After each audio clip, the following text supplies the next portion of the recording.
I guess this is a video for everybody who hasn't got off to a great start in 2024 or already is struggling a little bit. Right now, I'm currently going through a very big transition in my life. Exited a 4-year relationship a few months ago, and the repercussions are hitting now. I've got my university final year exams next week, and I have my part-time job too, so living alone as well, so it's pretty tough. And just because I'm upset about the changes, the breakup, the loss of a person that I really care about, or like the superficial loss, like she's still alive, but it doesn't mean that I can sit here and destroy my life.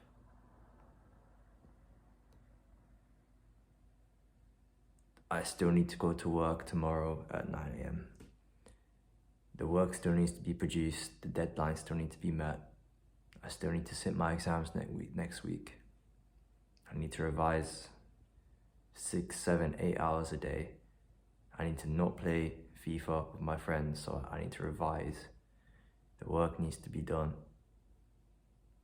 I need to go to the gym because I know if I don't, I'll feel even worse. The weights need to be lifted. Just because I am sad does not mean my responsibilities go away. If I let go of my responsibilities, then everything starts falling apart. Now, I've had this mindset for like a year now. Just, if you're not feeling good, to get on with the work anyway. But what I've learned is that you're just suppressing the emotion. And whilst you're actively keeping everything else stable and afloat, so I'm keeping my job afloat, I'm gonna hopefully perform one of my exams. I'm still hitting the gym, so I'm feeling healthy. I'm still eating relatively well. I'm keeping all of them things afloat, but I'm not acknowledging how I feel. Right now, if I acknowledge how I feel, then all those things are gonna start crumbling. I'm not gonna want to turn to work tomorrow. I'm not gonna go to the gym. I'm just gonna lay in bed and just watch YouTube or watch movies, and that's not gonna be productive. That's gonna cause my life to start destructing, and in the long term, cause even more pain than I'm currently feeling. So this is something that I'm trying to navigate myself here, because I genuinely believe that when you're in a terrible situation, when you feel down and out, you should focus on what you can control. And what I can control is how I perform in my exams, or hypothetically, how I perform in my job, how I perform in my friendships, how I perform in the gym. I can control those things. And those things don't require me to be happy. How I feel is irrelevant, I just have to do them. But living like that is not sustainable, because I'm upholding all these other things, but I'm neglecting the mourning or the process of my loss of a relationship, loss of someone that I care about. So I could do very well at these, but I will be forever emotionally deficient, dwindling, not acknowledging how I feel, because these things will always need to be staying afloat. So I guess what I'm saying is, firstly, and I think this is the most important thing, you cannot let adversity, sadness, your emotions destruct your life. And I know a few people that have had breakups just ruin their friendships with other people, ruin their education. They were sitting on like 2-1s and they finished with 3rds.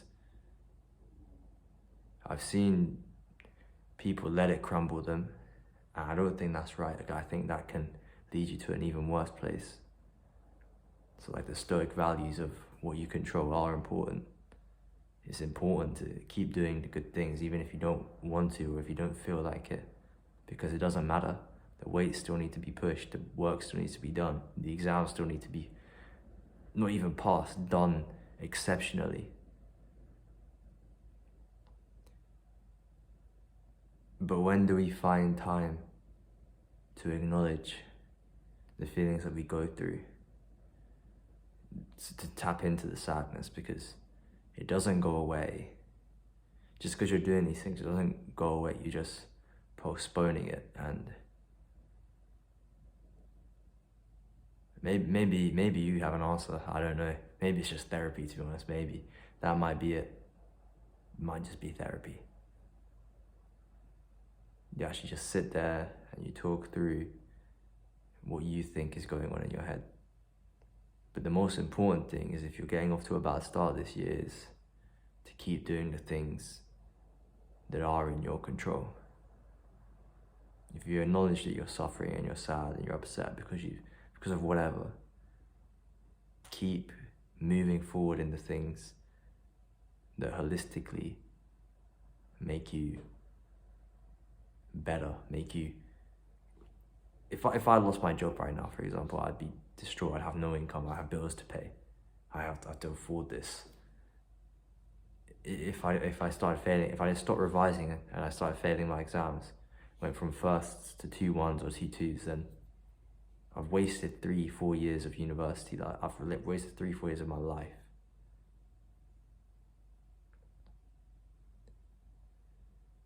If I stop going to the gym and eating shit, or eating poorly now, then I'm gonna retract on all the gains and the effort that I put in the last few months.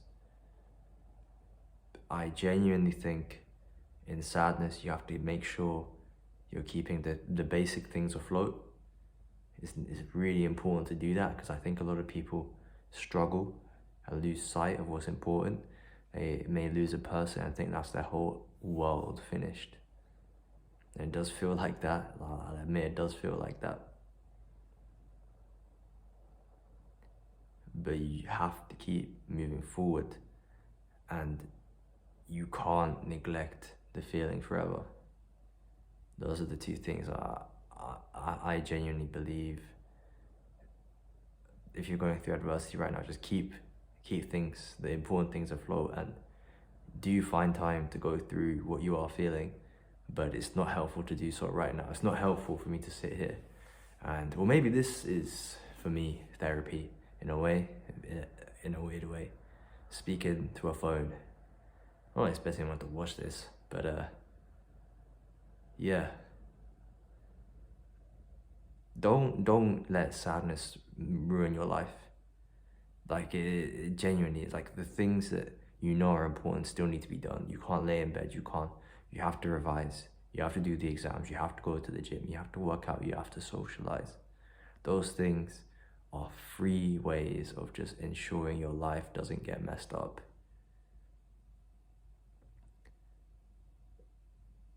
And I need to take this advice too, because I haven't so far.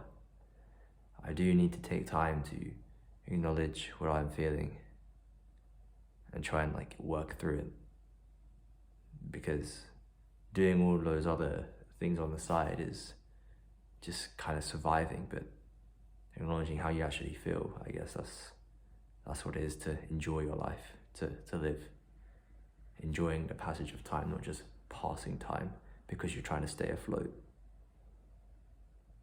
This is a bit of a terrible video, and it's because I didn't prepare for it, because I am very busy right now.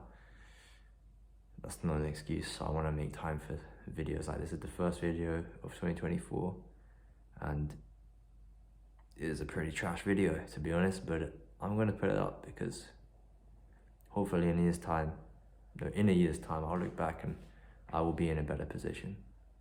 I'll produce a better video and I will be happier, hopefully. So if you haven't got off to a good start, just stay afloat. Don't let it ruin you. You know what you need to do, and keep doing those things, because they don't require you to feel happy whilst doing them. But you do also need to set time aside to deal with your feelings. No half measures. No half measures. You're not gonna half-ass your work, or half-ass your revision, or half-ass the gym.